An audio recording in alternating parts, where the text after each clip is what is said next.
Hey guys, so today is Tuesday, April 7th. I'm going to do a quick overview of what we're going to do for the week.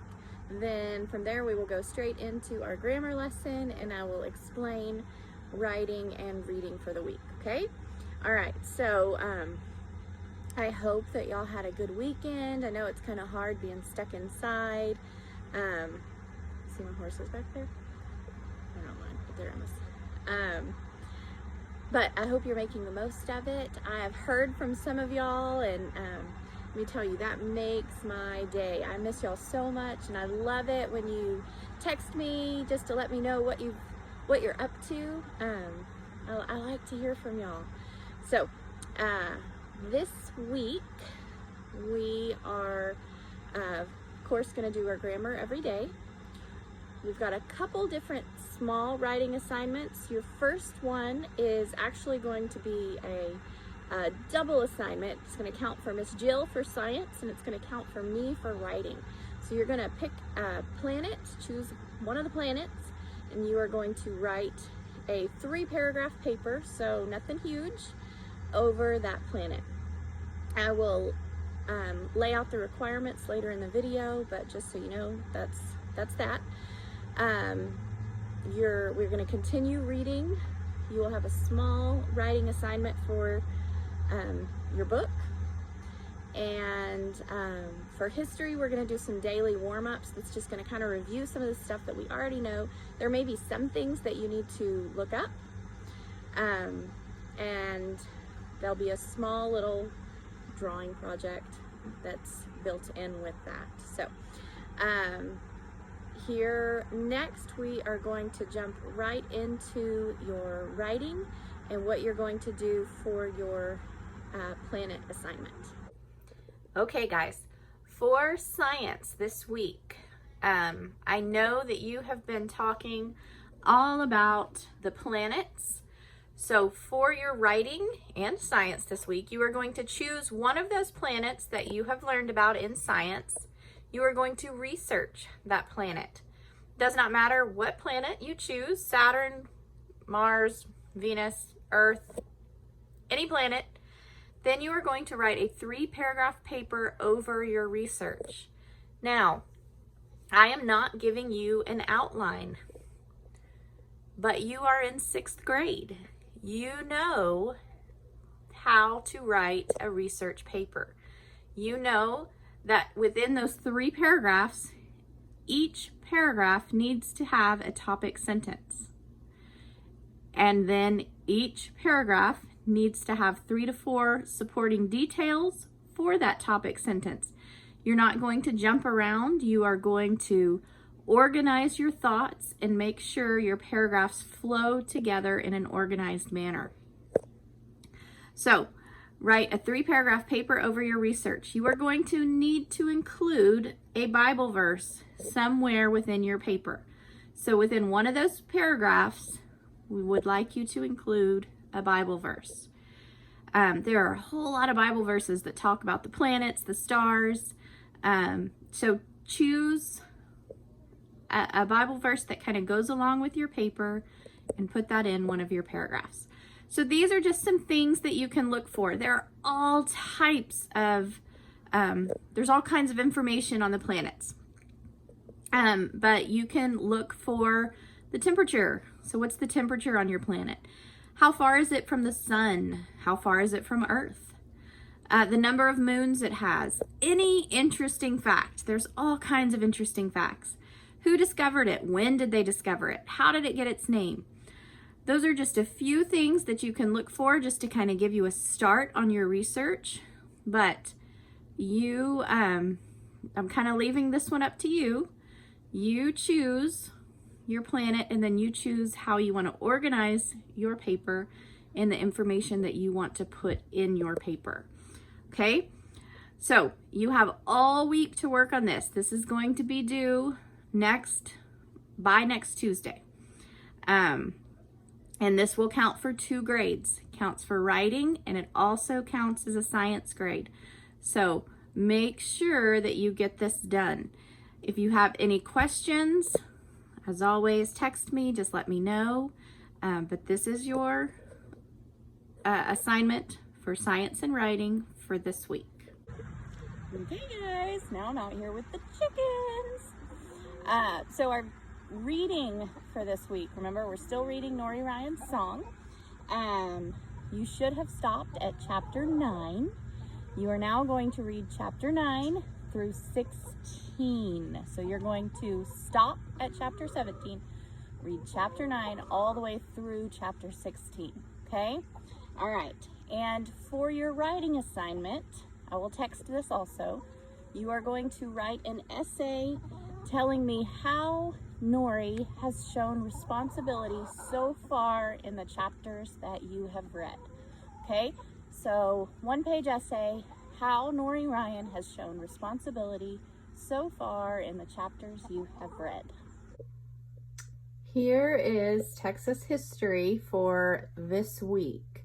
Okay, if you will look, it has it divided by days, Monday, Tuesday, Wednesday, Thursday, Friday. And there are a couple questions for each day. Some of this stuff we have gone over. Some of this stuff is just common knowledge. And there are a few things that you might need to do a little research on. You will notice on Thursday, it wants you to draw the flag of Texas and label what each color means. It says draw the flag of Texas below. I would love it if you would draw it a little bigger on a separate piece of paper and then just send that to me as a screenshot labeling what each color means, okay? You can do these day by day. You can do them all in one day, whatever works for you. Just all of the questions are going to be due by next Tuesday. On Thursday, I will explain some things that you're going to want to start thinking about. Y'all are going to have a project for history for the next week, and then you will also have a really cool science project, I think.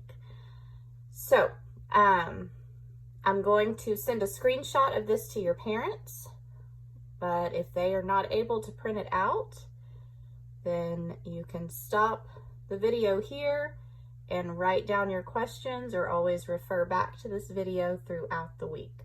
So that is Texas history for this week.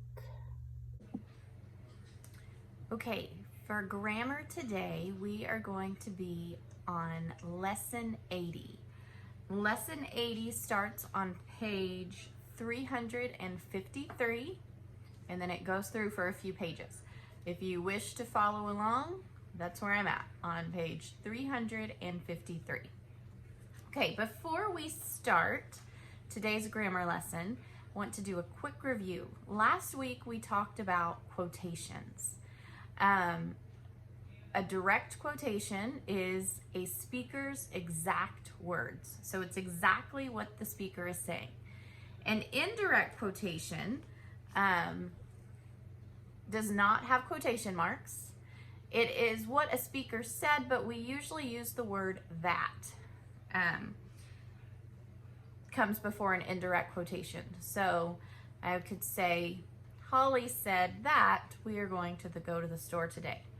That would be an indirect quotation. Now, if I were to use that as a direct quotation, I would say, we are going to the store today, said Holly. Okay? So, direct quotation, quotation marks, indirect quotation, no quotation marks. So that was what we talked about last week. There is another type of quotation that we can use, and that is called a divided quotation. And that is what we are going to talk about today. We would use a divided quotation just to vary our writing. And if you've been in my class this year, you know that we talk a lot about changing our sentence structure, using kind of changing the format of our writing just to change it up a little bit to make it more interesting, more exciting to read. So this is just another way that you can do that when you are adding narration into your writing, is by using divided quotations.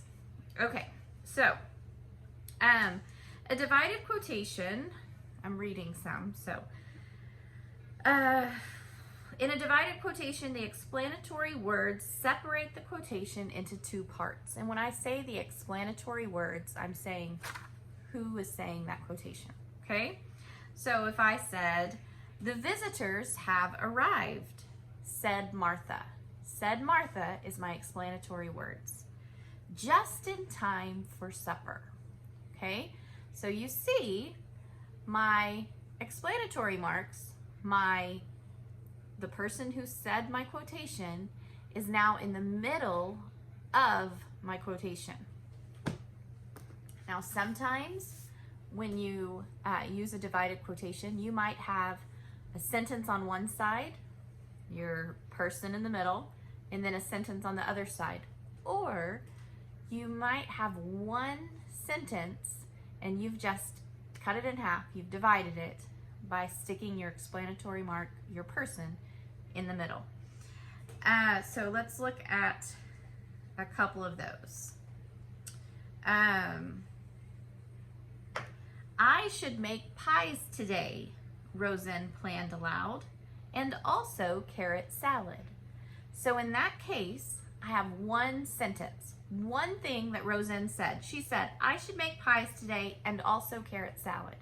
But instead of saying, Roseanne said, I should make pies today and carrot salad, I've divided my quotation. I should make pies today, said Roseanne, and carrot salad. So,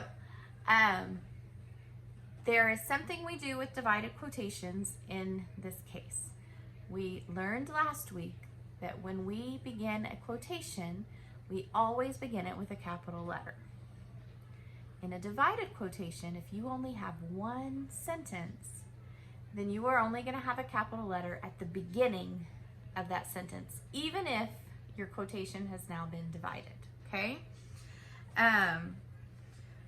So you're going to use a capital letter at the beginning of the direct quotations. In a divided quotation, the beginning of the direct quotation is at the same place as the beginning of the sentence that contains it. So I have my quotation marks. We just found out, end quotation, said Henry, that our silo is nearly empty, end quotations. So I, once again, have one sentence and I've divided that sentence by saying Henry said it in the middle. So we just found out, we is going to be capitalized, said Henry, that our silo is nearly empty.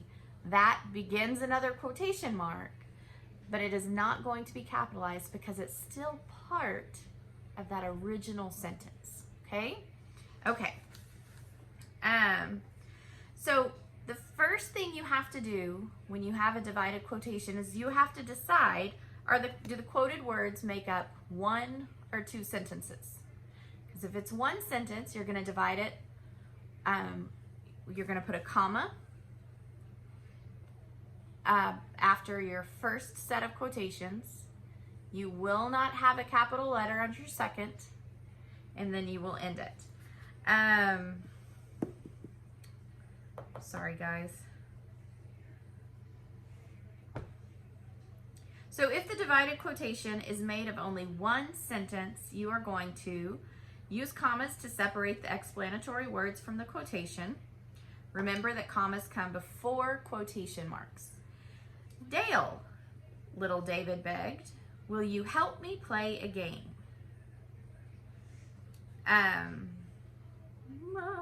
Sorry. You're going to add the needed end punctuation. Remember that end marks come before quotation marks. So that's all kind of review stuff that we learned last week. Begin the second part of the divided quotation with a small letter unless the first word is capitalized for another reason. So if it's a proper noun, you've got to capitalize it. But if it's all part of that one sentence, that original sentence, it does not have to be capitalized. All right, if the divided quotation is made of two sentences, then you are going to continue by including your explanatory words with the first sentence. The roses have sold well, period. Okay, so that's your quotation. Said Mary, there are hardly any left. So Mary said both of these quotations, but they both stand alone. They're their own sentences. So each quotation begins with a capital letter, ends with your end punctuation, all within your quotation marks. But you just have one explanatory word, said Mary, and it's in the middle. But we know that Mary said both of those things. Okay. We are going to move to the board now, and I'm going to give you a couple of examples before we set out on our own. Okay, so remember, in a sentence with a divided quotation, each part is enclosed in quotation marks. The second part of the quotation does not usually begin with a capital letter unless it's a proper noun and already needs to be capitalized. Okay, we are going to look at two sentences. I am on page 355, oral drill or class practice, I don't remember what they call it. We're just going to look at two sentences, and then you can go back and kind of look over the rest on your own before you do your homework for the day. Okay, so my first sentence, number 1 on page 355, says, as soon as you arrive, Mother instructed, call and tell us. Okay, as soon as you arrive, call and tell us is all the same sentence. My quotation marks have to go around each part of my divided quotation. So as soon as you arrive, Mother instructed, call and tell us. All right, now, because I told you that this was all one sentence, this does not have to begin with a capital letter, but I do need a comma within my quotation marks here, and then after Mother instructed. So I'm gonna have 2 commas. Now we're going to look at number 5. Number 5 says, that is not a bee, exclaimed Mark. It's a hummingbird. So I've got to decide. First, what did Mark say? Well, he said, that is not a bee, exclaimed Mark. It's a hummingbird. So I put my quotations around the things that he said. Now I have to decide, is this 1 or 2 sentences? That is not a bee. It's a hummingbird. Those are 2 separate sentences. So both need to begin with capital letters and both need to have end punctuation. So that is not a bee, and he exclaimed, so we're going to put an exclamation mark. Exclaimed Mark, comma, it's a hummingbird. All right. So that's just 2 examples. Go back under class practice, look at the rest of those, kind of try and do those with a parent in your head before you start your homework for the day. Your homework for today is going to be on page 356, the odd numbers, okay? So page 356,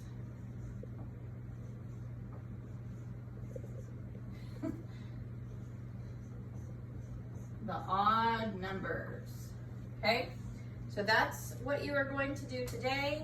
At the end of this video, you'll be able to pause it and see all of your work expected for today and for the rest of the week, okay?